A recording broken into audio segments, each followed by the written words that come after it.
Welcome to St. Louis on the Air. I'm Sarah Fensky. The coronavirus hasn't just sickened hundreds of people in the metro area. It's also led to numerous businesses being shuttered, thousands losing their jobs. That's had a big impact on immigrant families in particular. Many work jobs you just can't do remotely. At the same time, masks have never been in more demand. Healthcare workers, retail workers, and even just members of the public are desperate for quality options. One St. Louis-based nonprofit organization is tackling both those problems at once. The organization is called The Collective Thread, and joining us today to talk about its efforts is co-founder Terry Stepanovich. Terry, welcome to the show. Thank you. I'm glad to be here today. I understand your organization normally trains immigrant and refugee women at a sewing school. When did you pivot to paying them to sew masks instead? Well, it's all a blur. It's been very busy last 2 to 3 weeks for us. But when the COVID crisis hit, we were really frightened. We were seeing that a lot of our apparel business that we sew and design for local companies, and we saw a lot of customers really frightened economically what they were facing, and they were pulling their projects or saying, let's put them on hold. And so we started to have to lay people off, and it was really a frightening time for us, like so many businesses in St. Louis, and really feeling bad for our refugee and immigrant women because they really rely on this as a supplemental income or even as their primary income for their family. And we started getting approached about masks and the need for masks. And so we went to fundraising. We are a 501c3 nonprofit organization. And so we reached out to some of our biggest donors and funders in St. Louis and asked them if they would donate to us so that we could employ our women to make masks. And that's about as far as we thought it was going to go. We thought, we'll make about 2,000 masks. We'll donate them to the public. We've raised enough money to cover their salaries for that amount. And that's where I thought it was going to stop. And I understand that is not at all where it stopped. What happened that led you to realize, hey, we've got a much bigger project here? Yes, we were on a local news show, and my phone started ringing off the hook from businesses in St. Louis, primarily, who are essential businesses and in need of masks for their companies. And I realized that we were going to have to sell these masks to sustain this. And we quickly got a shop page up on our website, and we started selling them to the public. And before that, it was primarily to medical workers and police stations and things like that we were handing them out to. But we also saw with what we were seeing in the news that the general public needed to be protected as well. So you're selling them to the general public. Is that all through your website at collectivethread.org? Yes, so we're selling them on our website. We now employ 21 sewers. We started with our just initial staff of 10, and then we started to realize we would not be able to keep up with the need.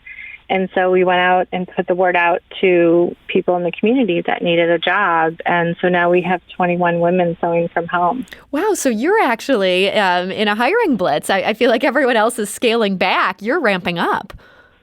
Absolutely. We're paying them per mask, and they're able to work from home. Many of them have children. Some of them have husbands that have been laid off. So this is really turning into a living wage. It's not just a little side thing for them.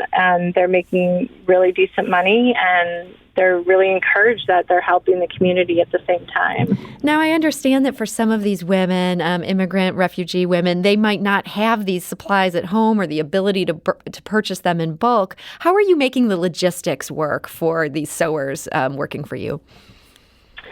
Well, my partner and co-founder, Annie Miller, and I are working around the clock. We're the only ones in the factory, so Annie is doing all the cutting in the factory. We're making up kits her daughter's helping, my daughter's helping, my son's helping, and we're just making it work.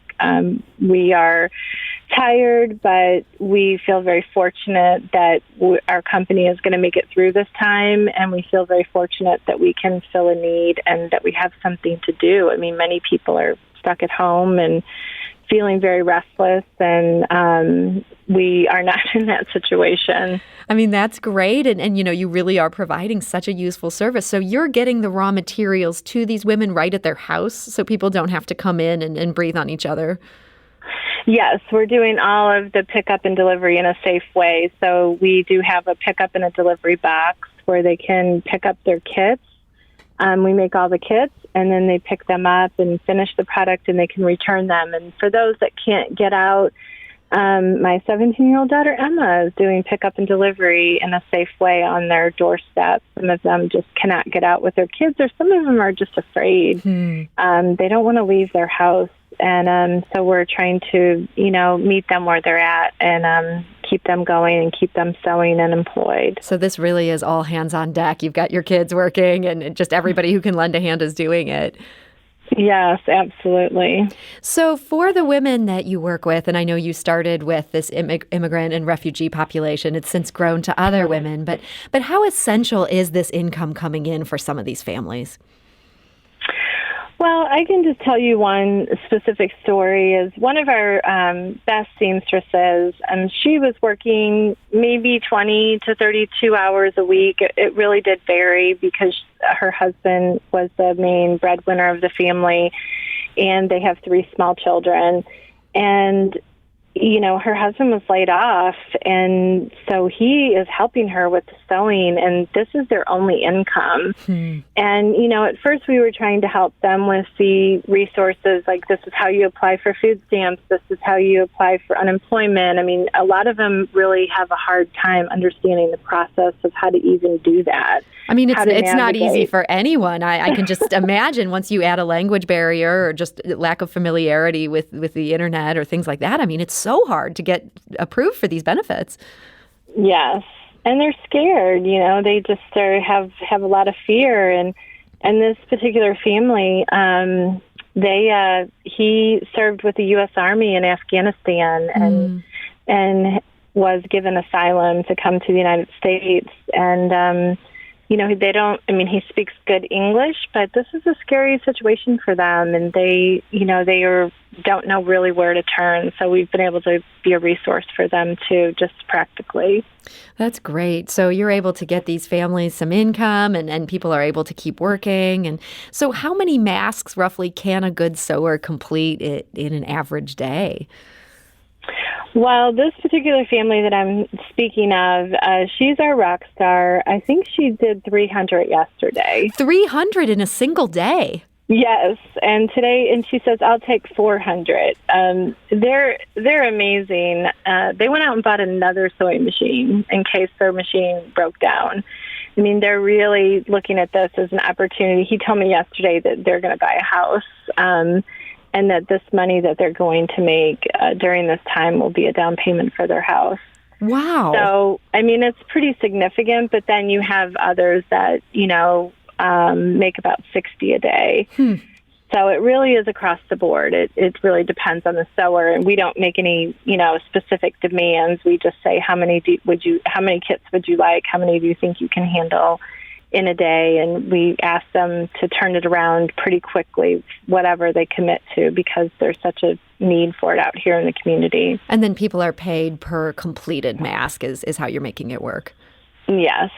So yeah. I know you mentioned that you hired some additional people just to keep up with this demand. Are you at this point looking for even more workers, or are you staffed up right now?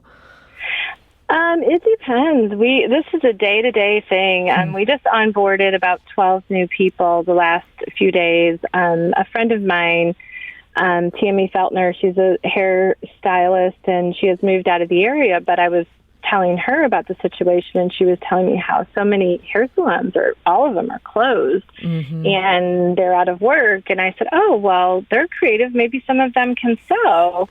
And she gave me a list of names, and we started calling them. So a lot of them have jumped on our team even just this week.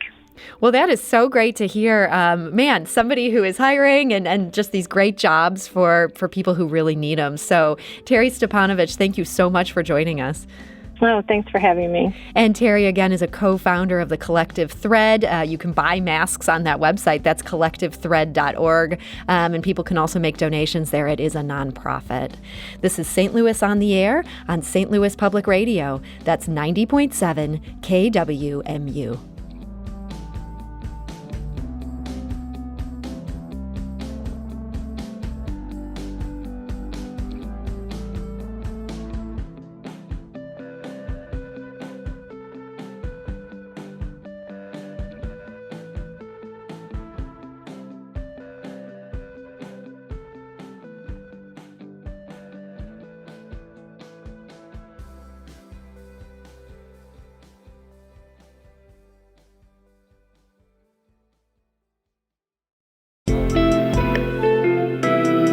The Gateway brings you the day's news from the St. Louis region and across Missouri. It also includes stories from the Illinois side of the river and our Metro East reporter, Will Bauer. In Alton, in Belleville, in East St. Louis, in Edwardsville, in Cahokia Heights, at Scott Air Force Base, I'm Will Bauer. St. Louis Public Radio. Listen to reports from Will and all of our journalists weekdays on the Gateway, on the STLPR app, and wherever you get podcasts.